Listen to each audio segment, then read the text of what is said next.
And now we go on to the highs and lows. While the mid-80s saw the release of many excellent Atari games, the video game business was struggling to stay afloat. Did I drown myself out then? It was struggling to stay afloat anyway. Did you hear me? I said it was struggling. You heard me. Before. How much of this have we got? Whee! Oh, it's a long one. Oh, come on. Oh. So the game industry was about to suffer a major market crash in '83, but that didn't mean there were no games to play. On the contrary, some of the best games for the Atari 2600 were released during these years. So there's the Vader version. It's released, yeah, the impending release of the 5200. Don't think we ever got that properly in the UK.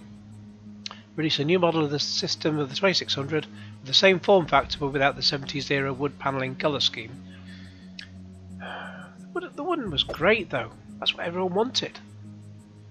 I don't remember seeing that one in shops. But then again, I don't know. I was about 11. Well, in '83 I was 11, so I wouldn't have gone to the shops.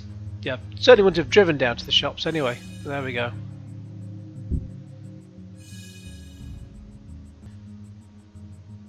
So Atari's at a crossroads and it's trying to stick with the 2600 and do new hardware. Of course, then the Intellivision's coming along. I think that was 100. Well, the 2600 was 120 quid. This was the Intellivision was 199 quid. So yeah, all the parents who would just buy the 120 quid machine.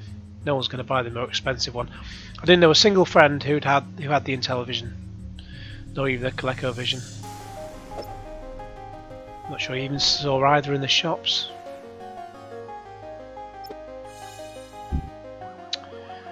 Atari Age launched the Atari Club in '82, a customer loyalty program that players could join to purchase Atari products directly at discounted prices. We never had this in the UK either, so it must have been just an American magazine, I imagine.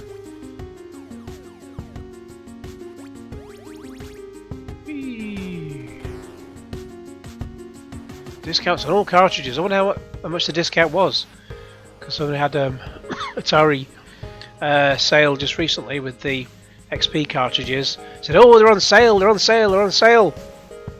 They're normally about 100, 150 pounds, and all they would knock off was 10%. Ridiculous. Demons to Diamonds. Excuse me. PCS exclusive sent players off to the shooting gallery at the Cosmic Carnival. Aimed at pre-teen players, Demons to Diamonds offered a more light-hearted, more accessible take on the target shooting genre. So I don't remember, yeah, never played this one. So we'll. Oh, here we go. Oh, what's happening there? Paddles! I've got bloody paddles, have we? Oh, good lord.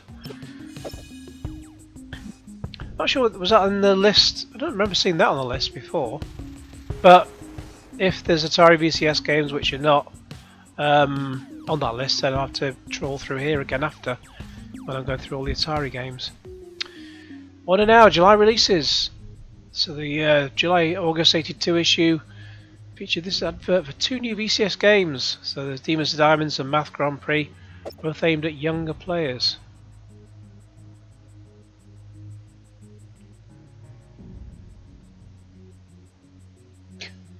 Math Grand Prix. So the UK would be Maths Grand Prix.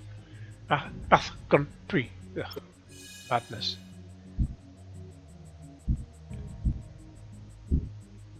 Real Sports. Promised upgrade experience from the sports games of the 70s. The first 2 games released were Real Sports Baseball and Real Sports Volleyball. Not sure. I mean, I wouldn't have bought any of these or even asked for them for my birthday or anything like that because we didn't have any of these games in the UK. I mean, we played a bit of baseball, you know, at school, like in PE lessons. Occasionally played baseball. I still remember the day when I was man of the match. No idea how, but somehow I was man of the match. But it's something you play outside in the fresh air.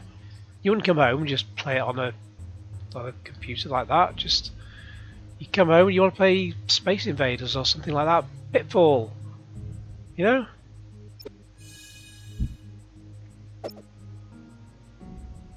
I mean, the boxes do look pretty cool though. It's sort of this excuse me. I like sort of colourful things, and so we have that sort of colour in the middle, that colour bar from yellow to green. That does look pretty cool. If they did the whole thing in that instead of just silver, it would be even more cool. Original cover art from artist Michel Allaire. And then the volleyball. Whee!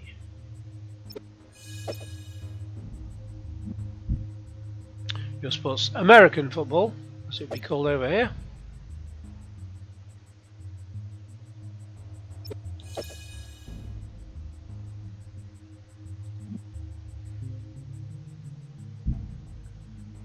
Yeah, I remember the like Pele football game. That was that was pretty bad. It's cool artwork though. Original artwork used for the Atari 5200 by artist Hiro Kimura. Atari Sword Quest Earthworld, by far Atari's most ambitious project for the VCS. So it's a 4-game series, which obviously they've only just finished now, with Airworld, was it? Each game hiding a complex puzzle would lead to a single player winning 25 grand prize, crafted from gold and gemstones. Was it ever? Did anyone ever actually win it though? I don't know.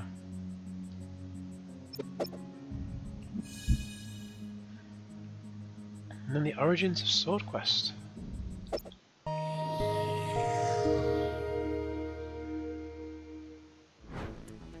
So Adventure was a really popular product, and we were kind of, there was some vibe around maybe a sequel to Adventure. And somewhere in there, I got the idea of doing a series of games that were contests with comic books with real prizes made by Franklin Mint.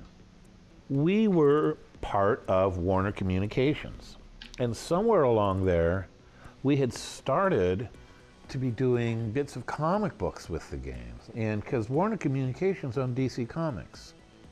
Warner Communications, I happen to know, I don't know that anyone else was paying attention, also owned Franklin Mint, right? Franklin Mint being a collectible company. I don't know, you know, they made plates and little figurines and stuff, I know, and medallions, and not my scene, but you know, it's a creative world. It's hard to talk about this without going me, me, me. I don't love going me, me, me, but a lot of it was, I consider myself to basically have been the showrunner of Sword Quest. The concept was mine, the literary concept, the material. So the games are actually moderately literate and erudite, right? The whole story is put together as a lot like a Grail quest or something in Joseph Campbell. It would be a hero's journey, a spiritual evolution, a life. It's a story of a life, of a energetic, a magical life, right, through these mystical systems. So I embedded it in a lot of historical culture of mysticism, and sold the idea, and it went over big. You know, it was brave, it was ambitious, it was audacious, and it had a certain je ne sais quoi, but I don't know what it is. You know, I'll back up a little bit. There was kind of a bizarre effort to do a combination of Twitch and adventure game, to merge and to create an action adventure. I think Howard tried this in Raiders, right, where he tried to make an adventure game that was built into an action game and merge the two. So I consider Howard and I to be some of the pioneers of action adventure. Got to say this in a certain way. So you'd play this action game and maybe get a clue, a prize that you'd add to your inventory. And if you had that in your inventory, then you could unlock, then you'd be on this map. You wouldn't necessarily see the map, but you'd be inside a maze, and a door would open in the maze, and there'd be another action game there. And so it was kind of like a first-person adventure with action elements. That was basically, and you know, I gotta, looking back at it when I say it that way and knowing what was in the times, it was very audacious. And it was actually very creative. It was really, you know, it was really cool.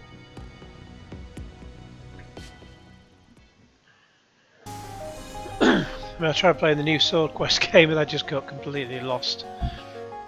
I know a lot of people will like it. Excuse me. Each Sword Quest game include a comic book. Vital clues to solving the game's puzzles were hidden in each book. 26 images. Oh.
Damn this winter cold.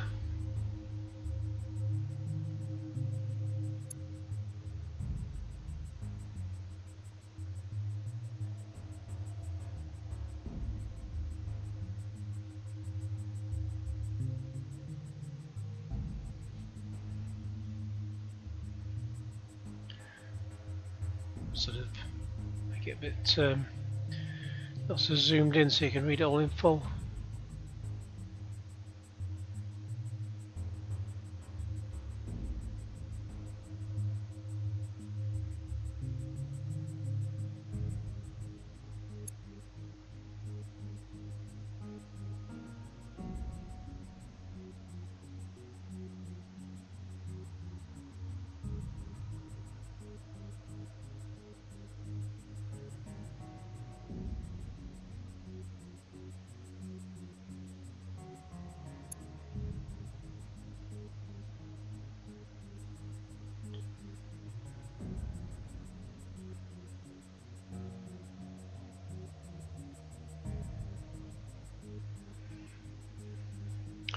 I bet that rope's having the time of its life in the middle there.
To be continued in Book 2, Fireworld.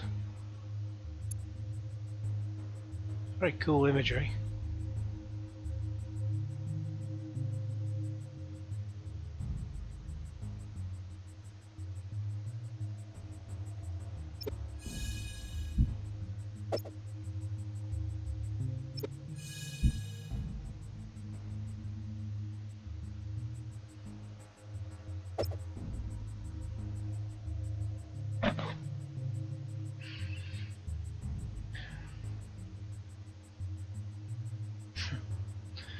Can you still solve it now that Airworld is finally out? Just up the start of the top properly. You can pause it and play it back so you can see the whole thing. Oh,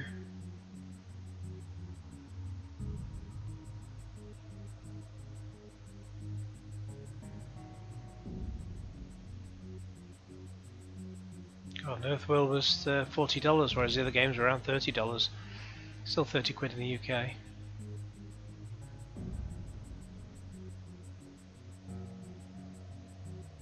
suppose you get a t-shirt, so that's okay. It's worth it. Just the one image, wasn't there? Yep.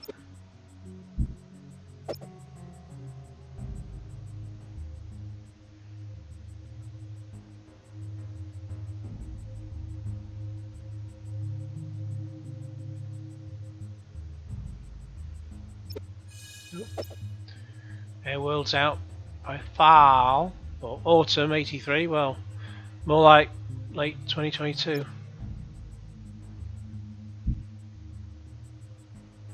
Solution revealed. Well, for Earthworld anyway.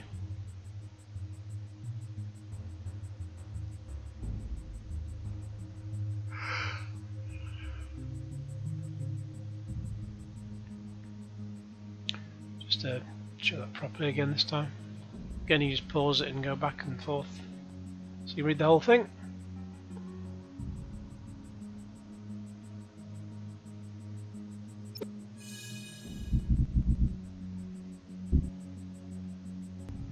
The official Atari handshake.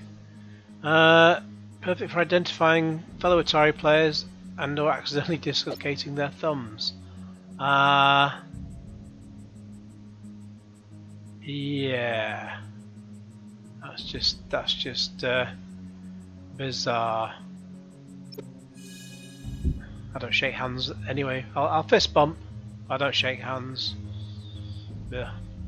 No one ever washes their hands after they use the toilet these days. What's this one? A rebus contest challenging them to figure out the names of 6 different Atari video games from the pictures. Contest has been over 40 years ago, but try it anyway. Answers on the second page of the gallery. I'm no good at these things, so are they just names of 6 Atari games? Night Club. Night Club. There's no game called Night Club though. No. That's where's Oh, I did just the whole thing there. So, and then wow, 204th prize winners will each get an official Atari Frisbee. Worth $4. Defender home run, Night Driver. Night Driver? Oh, Night Driver, yeah, okay, I get it. Video pinball, missile command, human cannonball. Now the bad news, we decided to hold off a little longer on announcing the winner of Seen in a Sign contest. As we mentioned last time, there's a lot of confusion about the rules on that one. We've decided to check with our legal advisors before announcing the winners.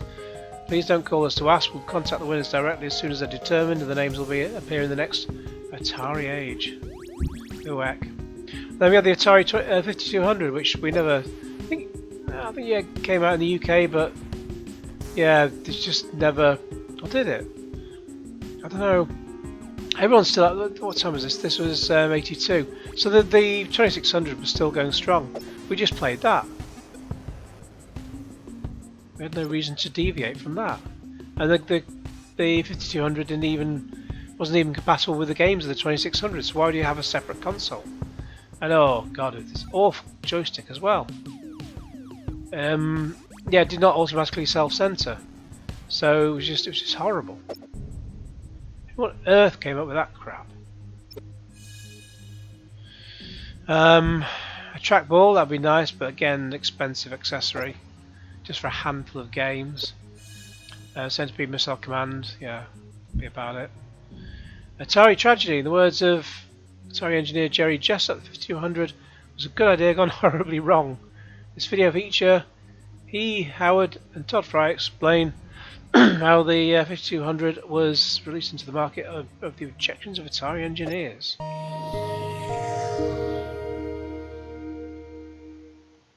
The 5200 was a tragedy. The 5200 was a good idea gone horribly wrong. The big problem that we had at Atari, the thing that killed the industry more than any other one thing, even more possibly than the E.T. video game, is that it was the first product life cycle. No one had ever been through a major success video game console life cycle. So where does it end? Nowadays, when somebody comes out with a new system, they already are designing the next system because they know the life of a system. They know a console is good for a certain number of years, and then it's going to die, it's going to fall off, and that's when we need to be ready and prepared to come in with the new system. Holy crap, you know, our first machine is finally falling off the cliff. We need something. We have something. We can take the 400, 800 computer, repackages the 5200, spit it out, and we can do it. So the 5200 was basically what the 400, 800 was going to be 3 years before. It's a tough business. Business is cruel. And you know, like I say, I'll say it again, it was the first time anything was being done. No one knew. And what happened was the Atari 5200, it grew very large because marketing wanted perceived value, so bigger was better in some respects. And then marketing got really focused on the Intellivision, and Intellivisions had a bunch of buttons. They had a keypad, and they had this disc with 12 distinct regions. And so, hey, if we put an analog stick here, and one that doesn't self-center was the great idea, this will be a better marketing message than the Intellivision controller. And of course, it was a horrible experience. The company lost focus on what was important, and it was gameplay's important. You know, good games sell, bad games don't. If you've got a bad control mechanism, doesn't matter how good the graphics are. It's not going to be fun to play. Now what do you do? So, and that was the thing. Engineering we really wanted to do something cool, right? We wanted to do like a real next generation because the 400, 800 was already last generation. The engineering team and the creative team, the game designers, we were so upset, and we all felt that we were making a wrong decision with this controller, that we put together a petition to upper management, and we just explained that, you know, this is a great product, the control is lacking, we've got some other alternatives we want you to see, and my name's number 3 on the list of the petitioners. See, I wasn't someone who signed petitions so much as talked to people behind the scenes, because I always felt that was more like the way you operate in a corporation. And but I definitely put the word out whenever I could that, like, you know, this is something we either should have done a few years ago or, you know, can't really do now. We told marketing, hey, we could make this 2600 compatible. They didn't want anything to do with that. They said they must be very separate and distinct. We can't have backwards compatibility, God. Which at the time we thought might be a great feature. It's a good way to get people that have these Atari games already and keep them on the Atari platform instead of giving them an opportunity to jump to another platform. Yep. And so we designed the product specifically so that you could never have 2600 compatibility. About 2 months before launch, they demanded 2600 compatibility. And at that time, we had to build an adapter. And then we actually had to modify consoles that were already made, the first ones, to work with this adapter. And we called this thing the piggyback parasite. We were just horribly embarrassed by that situation. That never should have happened. There was some big time denial, around Atari, because nobody wants their parade rained on. And when it's the best parade you've ever imagined in your life, nobody wants to see a cloud. You just don't want to see it.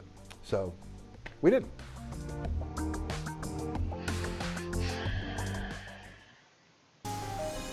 I didn't know about that. I mean, what a missed opportunity. It would go against backwards compatibility. Good God. Then we have Super Breakout. No, trackball compatible. Or use the crappy joysticks. Missile Command.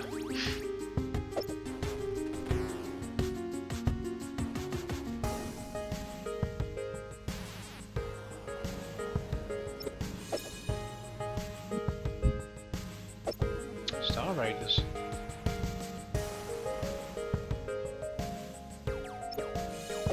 Oh, I'll check that out. Be interesting to play.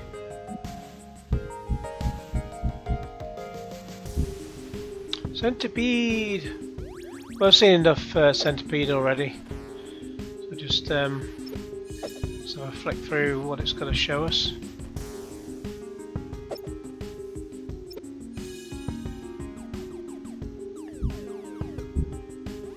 Sword Quest Fireworld, the second game.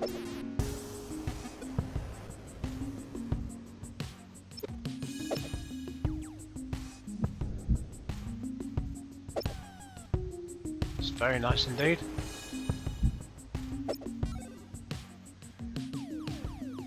Gold Chalice.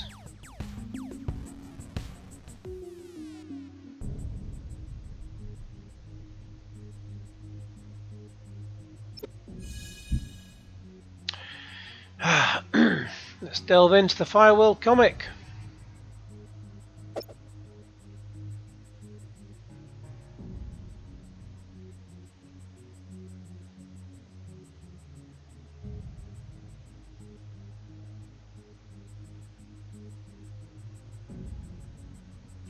They've all been working out in the gym.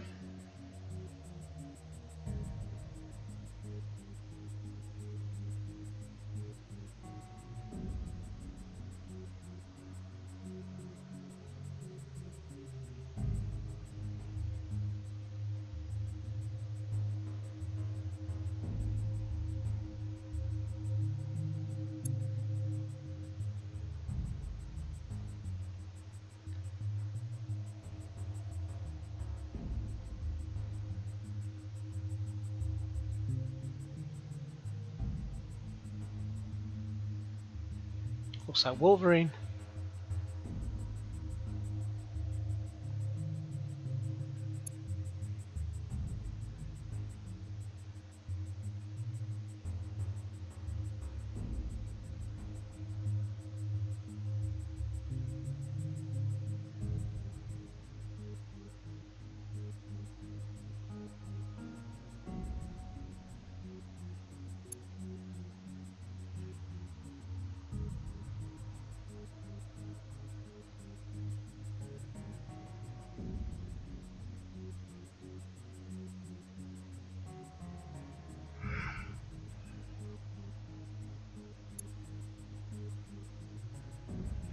Sorry if I'm audibly yawning.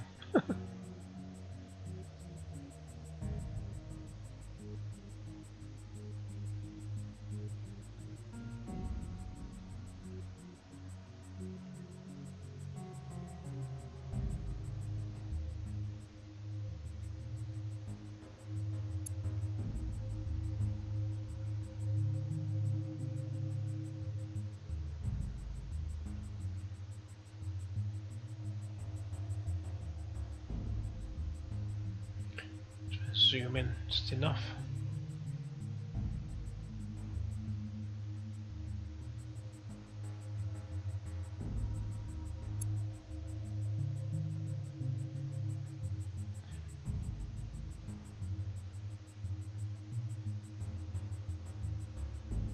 Again, you'll have to go up and down, so you can just pause it and go back and forth.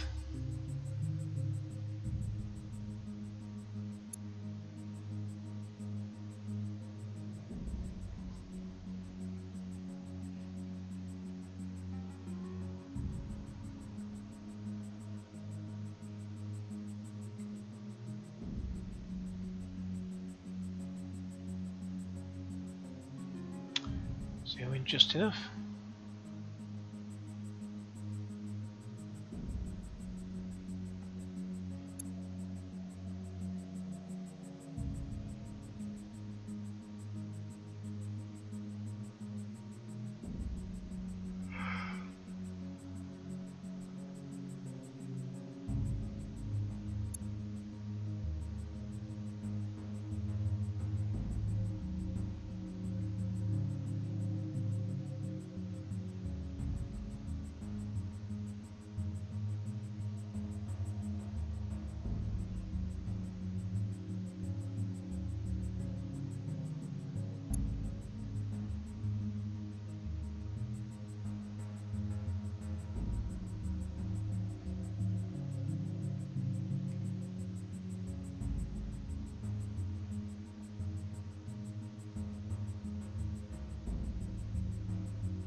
Solution revealed.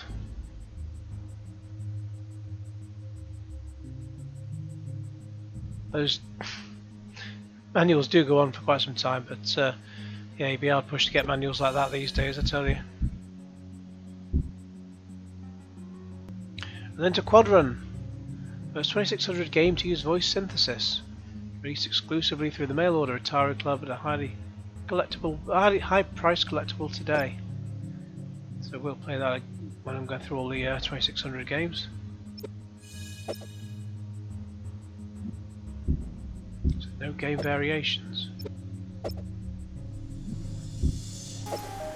And then, oh right, so football is called soccer in the US, so that's why it's called soccer there.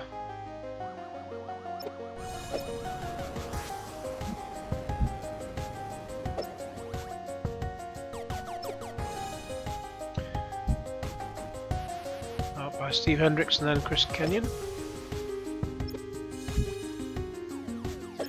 And a tennis game. Looks pretty good from the graphics for the day anyway.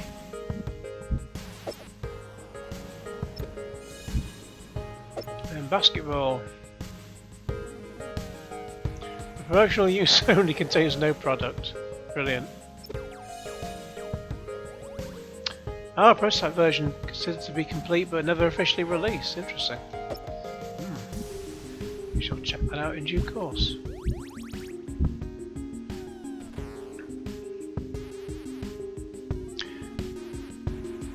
In 1983, the incredible momentum of the video game market in America came to a screeching halt. Sales plummeted, games makers lost millions of dollars, and many went out of business entirely. In this video feature, Atari designers and players discuss the conditions that led to the crash.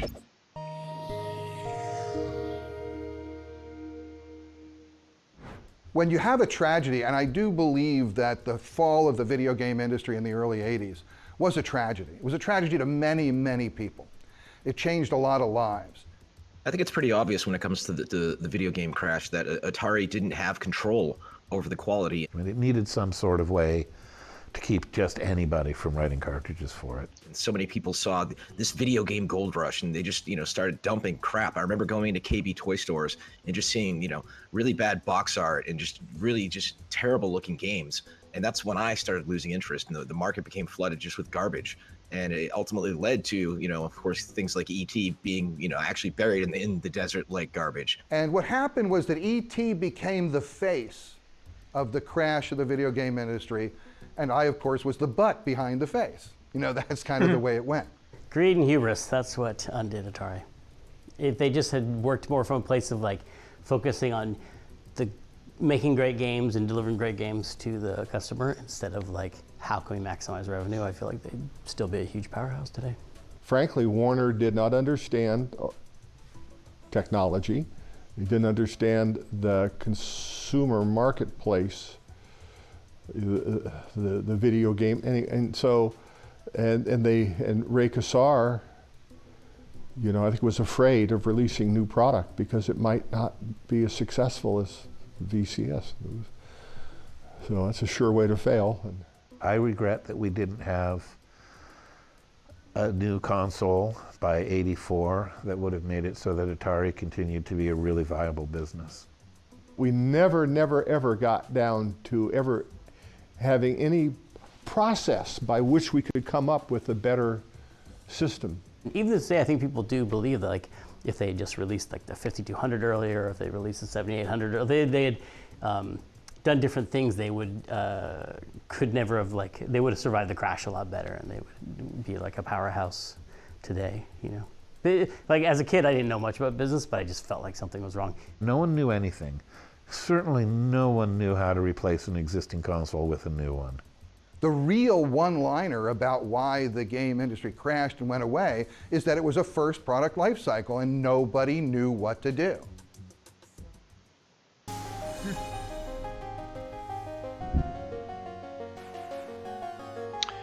September '83, Atari disposed of several unsellable video games. Yeah, I've heard about all that, and then they're all excavated later on, including a ton of ET games. Wow. Absolute shame. That's awful.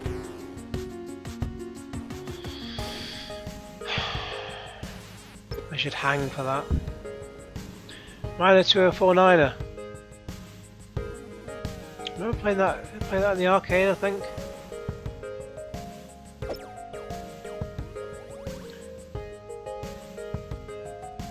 See that? I mean, I didn't have that one, but that looks so cool. Not even sure if that was on sale in the UK, but that the cover art that grabs me. And the graphics look great. Shit, why do we have that one? That would have been fantastic. Saboteur. The Howard Scott Warshaw game. It's a nearly finished prototype. It was never. It was enough company before it was completed, and it was never released.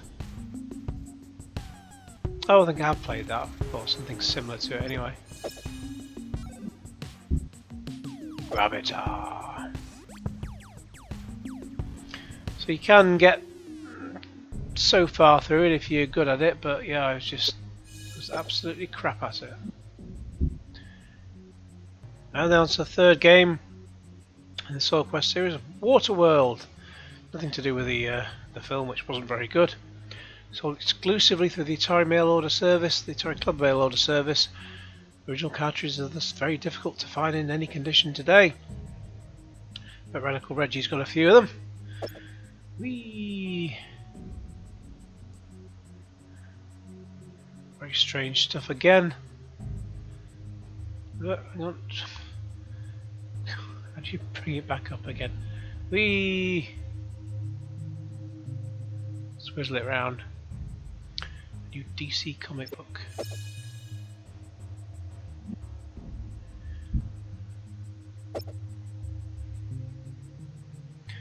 $32.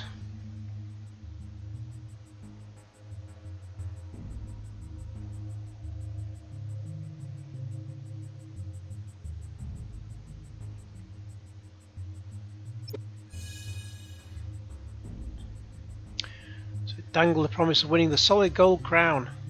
They cancelled the competition following the release, although it's reported they held a secret final round to award the crown to an anonymous winner. That's no good if it's anonymous, is it?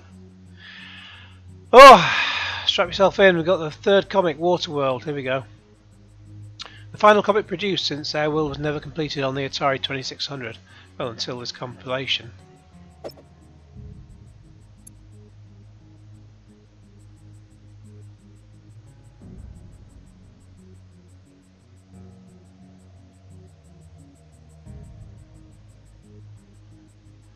There's your crown.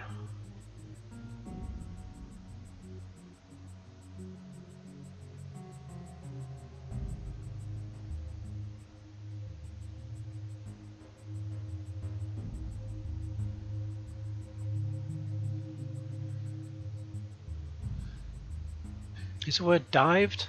Is it dove? Theory, perhaps?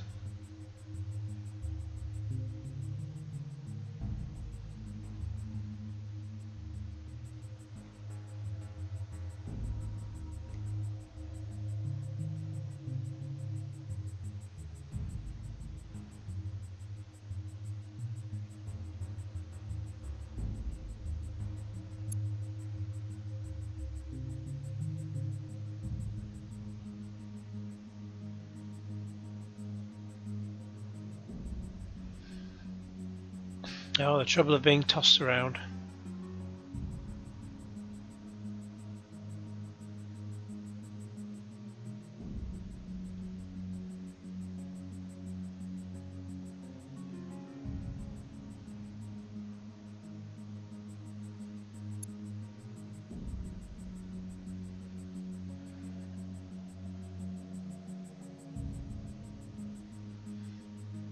If anyone remembers the Grange Hill opening credits, the one that looked like, excuse me, the one that started off with like a comic, but the whole opening credit looked like a comic, showing things of the day, scenes from the day, including shoving a sausage. Was it giving somebody a sausage or taking their sausage? I always thought it was giving someone a sausage.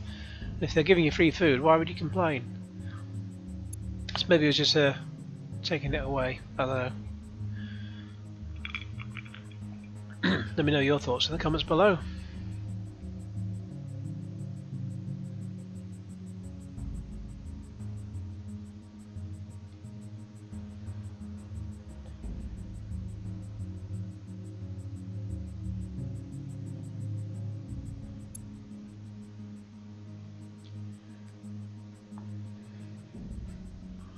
Tor, what are you fighting for, Tor?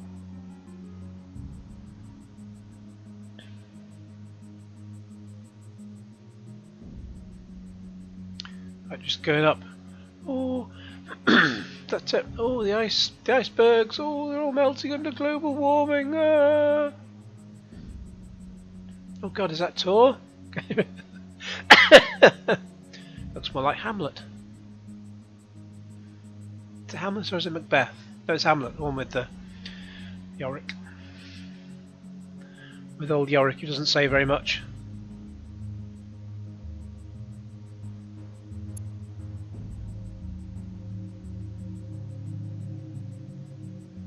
I think Yorick says, "Got the gear, got the gear."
My name is Aquano. It sounds like some sort of bad dating site where they just want to literally fish.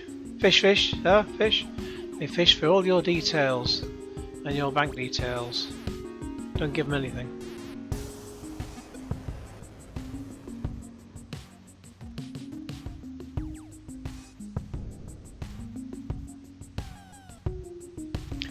So telepathy is more useful underwater than speech. Well, I wish I had something like telepathy. I wish I could. I would like teleportation. If I had any special power, it'd be teleportation, so I could get from A to B quickly.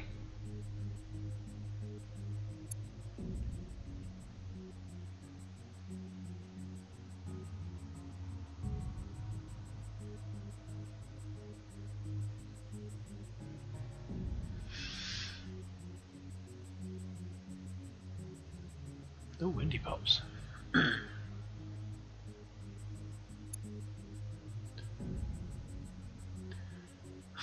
Ship carved entirely of ice. That is not going to last very long, is it? Not when you put it in water, good God.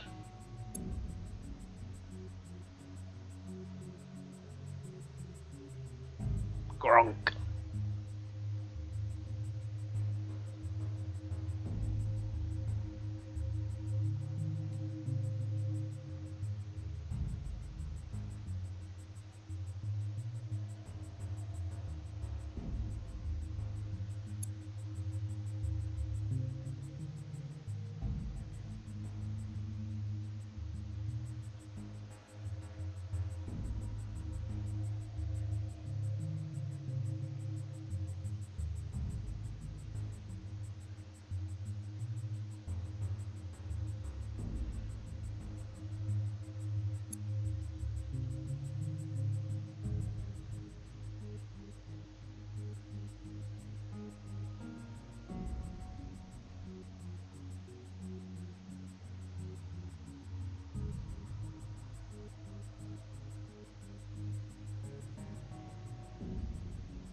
Ah, the serpent unspeakable.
The two of them are fighting each other? I don't get what's going on.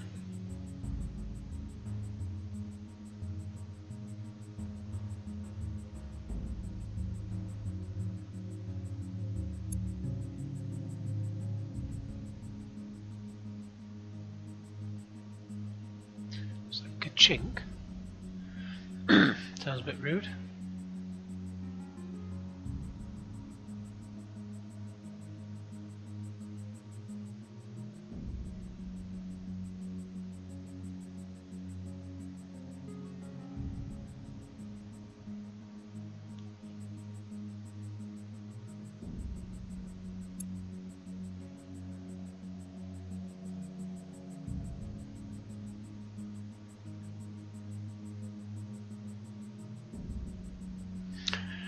We're going personally, you and I, to a place called Airworld. Well, took a while before you got to see that.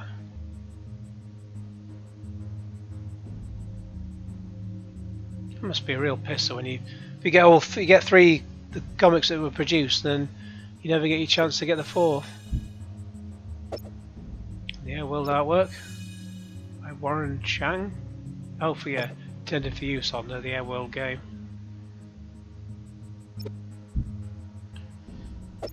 And then the game in this collection.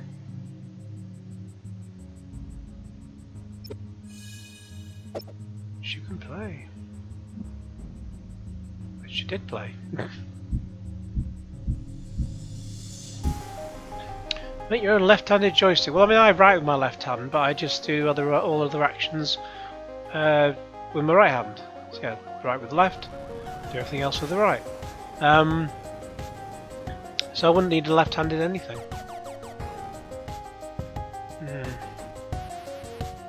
I get what they're doing, but it's not really anything I need. Lefties have to use their stronger hand to push the firing button, and their weaker hand for the joystick movement. Well,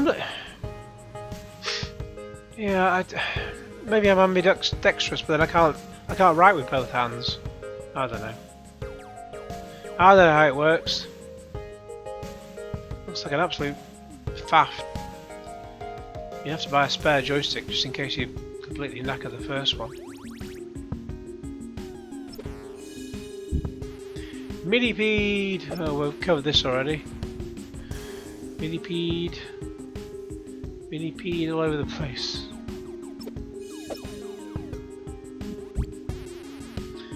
Cancel 5200 prototype. So is this in the list of 5200 games? I don't know. If not, then we'll come back to it when come back through these games.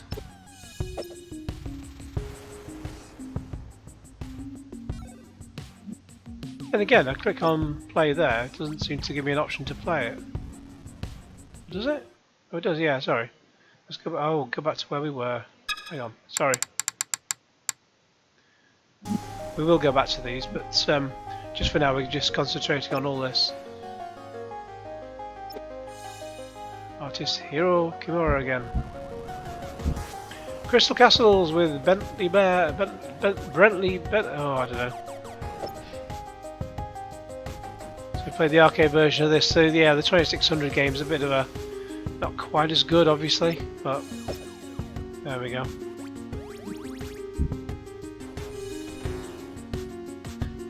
One sold off Atari's home and computer division to Jack Tramiel, former CEO of Commodore in '84.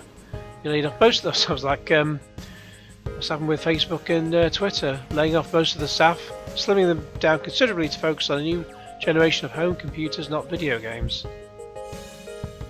Howard Scott Warshaw, I knew I wasn't going to be able to keep working at Atari, and a little while later a layoff package came. That was one of the saddest moments in my life. Then we have Bounty Bob Strikes Back, sequel to Miner 2049er, and the 5200 version released in limited quantities to the few players still using the platform. It's by far the rarest game on the system. It does look cool, so I look forward to playing that when I go through them all.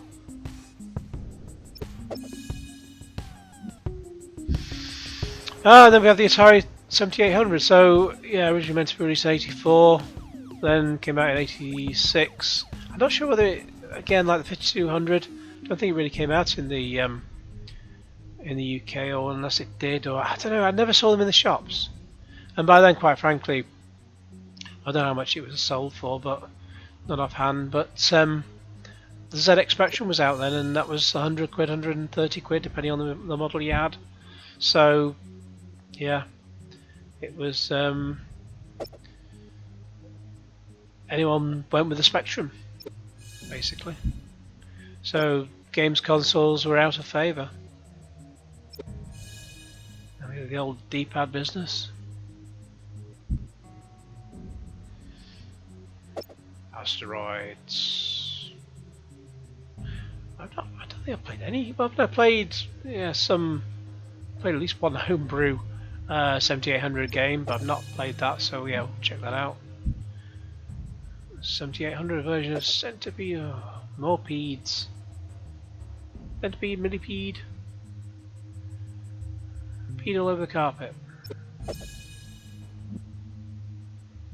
They do have nice artwork for sure. I didn't sort of show that very much, did I? I'll do the same with that.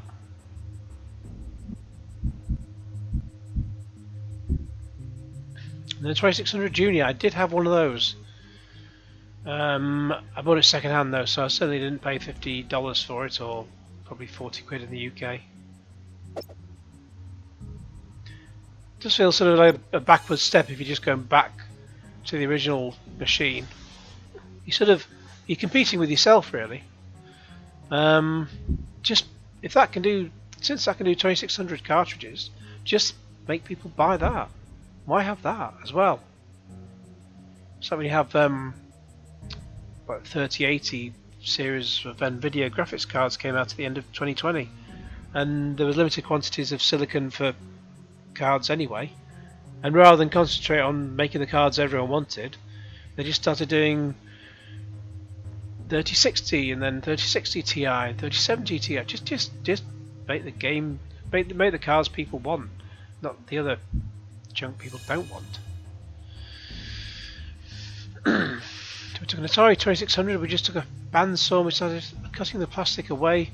We hot glued different pieces together and glued some other things together and said we can cut the size of the product down by 2/3.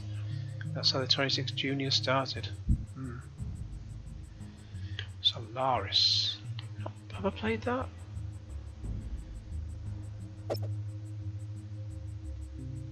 Wow. Yeah, I think I have played that, but yeah, it does look pretty cool from that graphic there.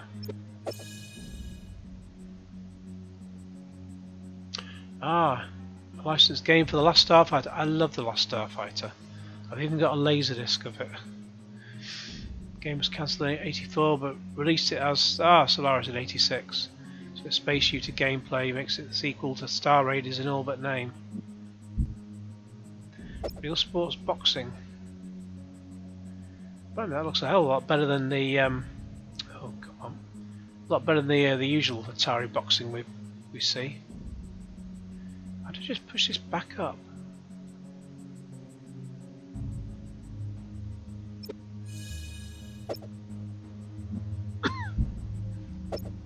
Secret quest, rah.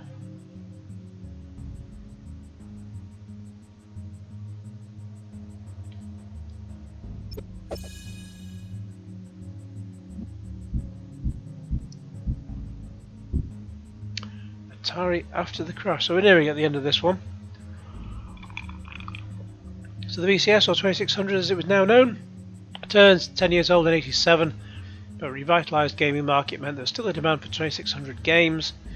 Gary Kitchen soon found himself once again returning to the platform.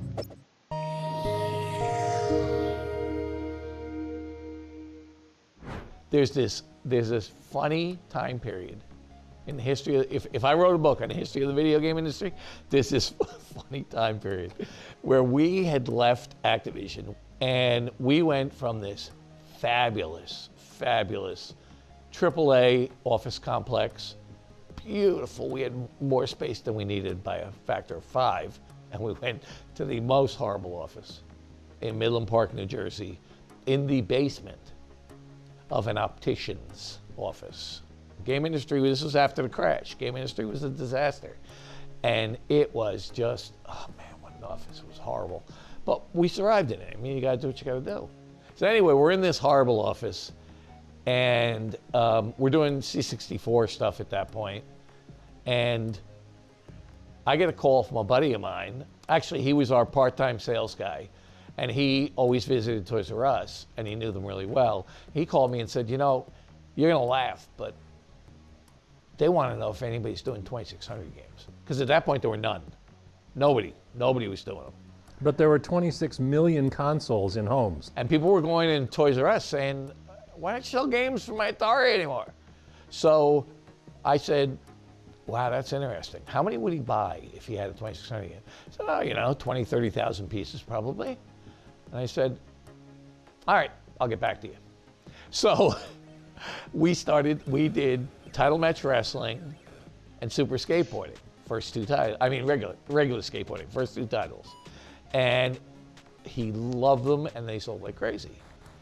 And at that point in time, we were the only people in the world making games on the Atari 2600. My phone rings, and it's the Tramiels. So he did some 2600 games. You know, do a couple for us, because word got around. There's actually a need. And then Activision calls and says, do some 2600 games for us? And I said, well, why don't you guys just do them? He goes, well, you know, if I could be completely honest with you, we don't have anything. We don't have the specs. We don't have manuals. We don't have the equipment. He said, we couldn't make a 2600 game if we wanted to. So could you make something for us?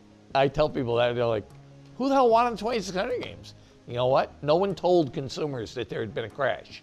No one went to their house and said, you don't like video games anymore. Because that's what Toys R Us and Walmart said. People don't like video games anymore. But the people at home were sitting going, God damn, I'm tired of combat. Isn't there something else I can play on this machine? So it was good. We had a great run there. We had a lot of money off those games.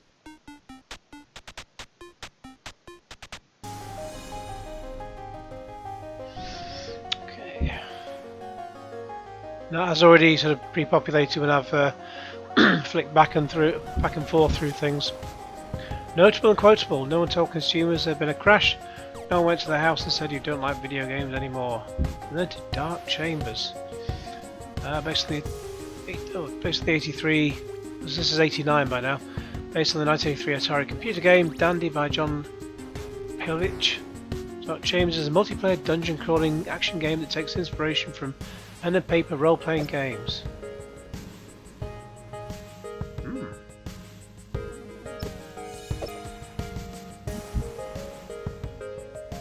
2600 game as well.